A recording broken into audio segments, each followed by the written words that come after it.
All moms work, whether that's inside the home or outside of the home as well. Before I elaborate, I just want to mention that this is the 8th video of the summer book club that Heather from A Catholic Mom's Life is hosting.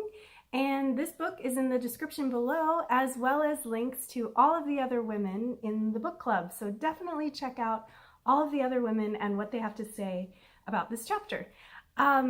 So the author starts this chapter with the story of how when people asked what she did for work, she felt the need to explain her circumstances and the need to liven up her resume as a stay-at-home mom.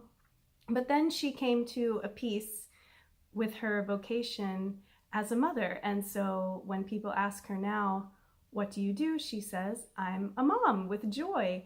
And we all know that being a mom is a lot of work. If you're a stay-at-home mom, you are working all day. Laundry and cooking and boo-boos and all that come with children, teaching. And it's such a beautiful life of service to be a mom. And I just want to share a quote from this book. It's what Blessed Mother Teresa said. It is not the magnitude of our actions, but the amount of love that is put into them that matters. And I just think that's so beautiful, and I kind of want to just print it out and put it in my bathroom or something to just remind myself, you know, before I do the chores and everything, that even though it's not a huge romantic gesture to my husband, it's a small act of love, and that's what moms do for their children. And the author also has a nice morning offering that you could type up and print out and put in your bathroom or on your nightstand about just offering each day to the Lord and all the little sacrifices that you do each day to the Lord.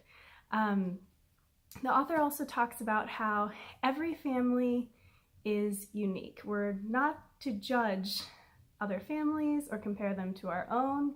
We all have to listen and respond yes to God's unique call.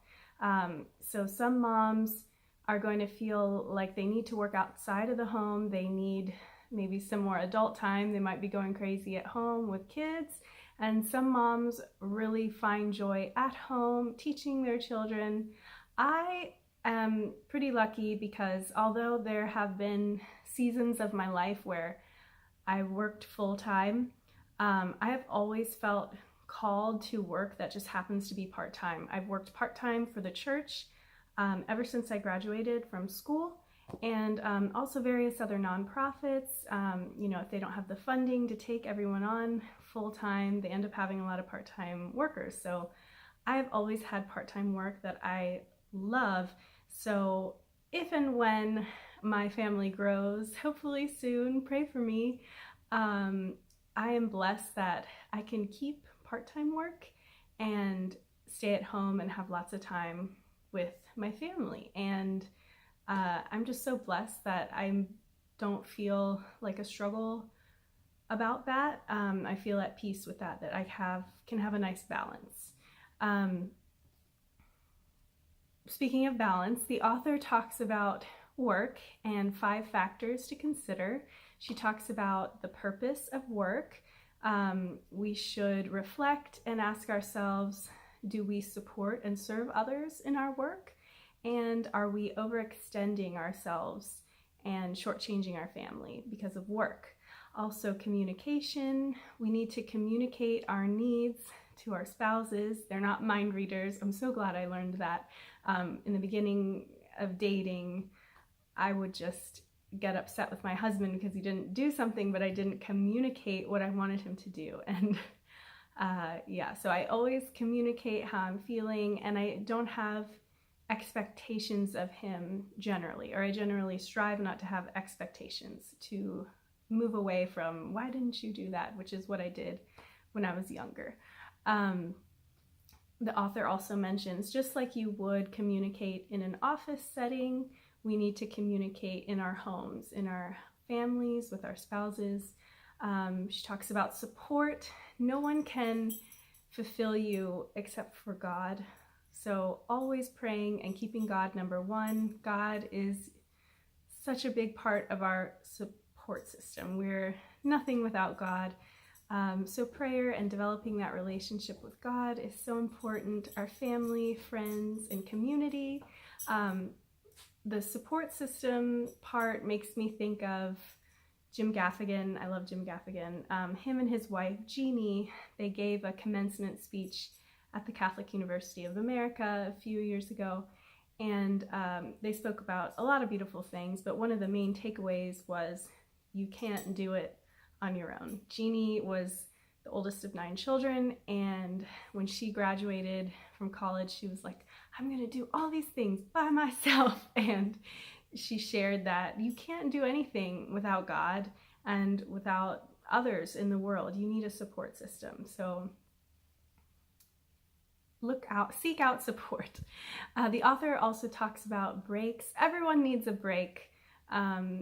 Take a break in prayer or for a walk, quiet time. It's necessary. We're human. We all need breaks. We're not God. And she talks about our work environment. Outside work has to be supportive of family.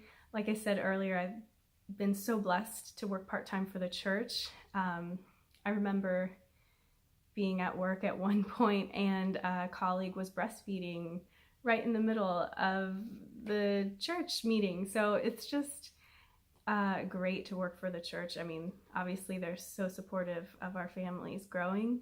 And so wherever you work, if it's outside of the home, they need to be understanding of your faith and of your family. At home, the author talks about your work environment and how a relatively clean home wards off depression and anxiety. I have found that to be so true. I wish I could call myself a full minimalist, but I'm not. Like, I do save things that I could probably get rid of, but people often think I'm a minimalist because when they come into my home, it's very bare.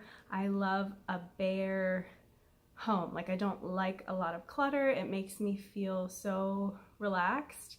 But you know, my books and mementos and programs and everything are just stored away in boxes or a drawer somewhere, but my living space is definitely bare, and I love that. Oh, I also wanted to share from the book. Avada is the Hebrew word that means both work and worship. The way in which Avada is used interchangeably throughout Genesis and Exodus reflects the very real understanding that God can be honored with our work. John Paul II understood this, and as Catholic women, we are often called to embrace ways in which our talents can benefit our family and our community. In doing this, we are practicing Avada in that our work is also a way in which we worship our Creator by using the gifts He has given us and by showing our obedience to His word. I love that. Even though I've been blessed to work for the church, sometimes when I would work for different organizations, I would just have this nagging feeling like, is this good? Like, am I doing God's will by doing this work? And just reading that just helped remind me that, you know, even if you're, I don't know, selling toothpaste or, you know, working for General Mills, like whatever you're doing, as long as you are bringing Christ's love to others and keeping good business practices, paying your employees a fair wage, you know, all of our work can be good and can be praising of God. It doesn't have to be work directly for the church. So that's all I have to say about this topic. I'm not a mom, but I'm so happy that this is not a topic that brings me a lot of anxiety or anything. I do want to stay at home, but also work part-time. I hope you have a wonderful week, and definitely check out all the other women below, okay? Bye!